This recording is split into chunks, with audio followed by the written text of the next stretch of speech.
भारत देश के हिंदू मुस्लिम मेरे हमवतन नागरिकों, आपके लिए ये बहुत ख़ास वीडियो है। अभी देवरिया में एक कांड हुआ जिसमें प्रेम यादव की हत्या हुई और प्रेम यादव के घर के लोगों ने पलटकर एक दुबे जी के परिवार में बहुत जघन्य हत्याकांड को अंजाम दे डाला। ये बहुत गलत हुआ, इसकी हम सभी निंदा करते हैं। लेकिन डीएम साहब ने, एक आईएएस अधिकारी ने कहा ये रिटेलिएशन में घटना हुई।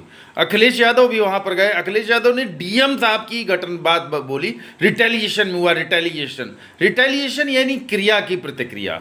और ये इजराइल और जो फिलिस्तीन में हो रहा है ये भी रिटेलिएशन है। अब मेरी बात को ध्यान से समझिए। रूस यूक्रेन युद्ध, रिटेलिएशन, हर क्रिया की प्रतिक्रिया जरूर होगी।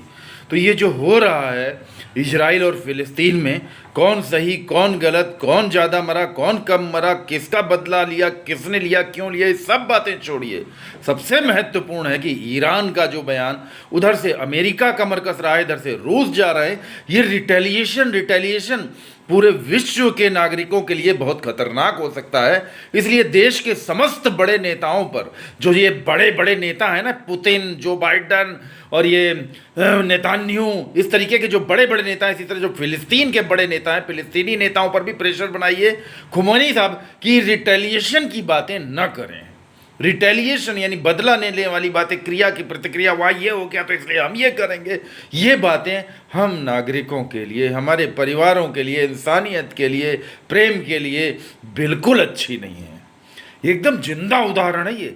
देवरिया और इजराइल फिलिस्तीन दोनों में मुझे कोई अंतर नहीं नजर आ रहा है। आरबी थापा के यहाँ जो हुआ, इतने पुराने वरिष्ठ फोटोग्राफर, सबसे वरिष्ठ फोटोग्राफर, जिनके बारे में पूरे देश भर के पुराने फोटोग्राफर से आप पूछ लीजिए, तो आरबी थापा के यहाँ ये क्या हुआ। अब आरबी थापा के यहाँ जो हुआ है उसका रिटेलिएशन उत्तर प्रदेश के पत्रकार नहीं दे पा रहे हैं। हम आप पत्रकार हो, तुम लोग कितने डरपोक हो गए हो। किसी के हक की लड़ाई भी लड़ने लायक अगर नहीं बचे हो तो फिर हम तुमसे क्या बोले। इतना जमीर मर जाएगा, इतने ज़्यादा पैसे और लबर वाले हो जाओगे, ये मैंने कभी एक जरा सा यूट्यूबर भी और सबसे बड़े राष्ट्रीय अखबार का पत्रकार भी बराबर हो गए मेरे लिए। तो अगर इतने पुराने वरिष्ठ पत्रकार का भी साथ नहीं दे पा रहे, उनको न्याय दिलाओ। अगर कहीं पर उनकी कोई गलती है तो वो भी सामने लाओ, सब कुछ बातें करो। लेकिन थापा जी बेचारे क्या गलत हो सकते हैं। उनको मैं इतने लंबे समय से देख रहा हूँ, उनको एक आवाज़ दिया जा सकता था, बीच में बात की जा सकती थी, टाइम लिया जा सकता था, और मुकदमा चल रहा है। उसके बाद वो दरोगा रिपोर्ट लगा रहे हैं कोर्ट में कि जो है उनके परिवार के लोगों ने सहयोग किया। तो वो वीडियो क्या मतलब, आंख के अंधे बहरे, एकदम अंधभक्त, एकदम अंधे बहरे लूले लंगड़े हो गए आंख खोल के। अरे हम तो अंधे हैं, गांधी जी के 3 बंदर बन जाओ, नौकरी करो, तनख्वाह लो। सरकारी लोगों, भ्रष्टाचार की हद हो गई है यार। कल को तुम्हारे घर में ये गोल गोल सब घूम रहा है। पुलिस भ्रष्टाचार करके एलडीए वालों को भ्रष्टाचार का पैसा देगी, एलडीए वाले पीडब्ल्यूडी वालों को दे, पीडब्ल्यूडी वाले नगर निगम वालों को दे, नगर निगम वाले बिजली वालों को दे, बिजली वाले फिर किसी और विभाग को दे, फिर कोई और किसी विभाग को दे, फिर ट्रैफिक पुलिस वालों को दो। ये गोल गोल चक्कर जो घूम रहा है। एक आदमी से कोई घूस से, भ्रष्टाचार से कमाओ तो दूसरी जगह भ्रष्टाचार पर खर्च करते हो तुम।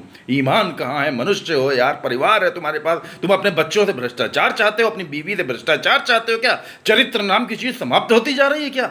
असत्य चरित्र नहीं होना चाहिए, सत्य चरित्र पर आए ये दुनिया, ये बहुत आवश्यक है।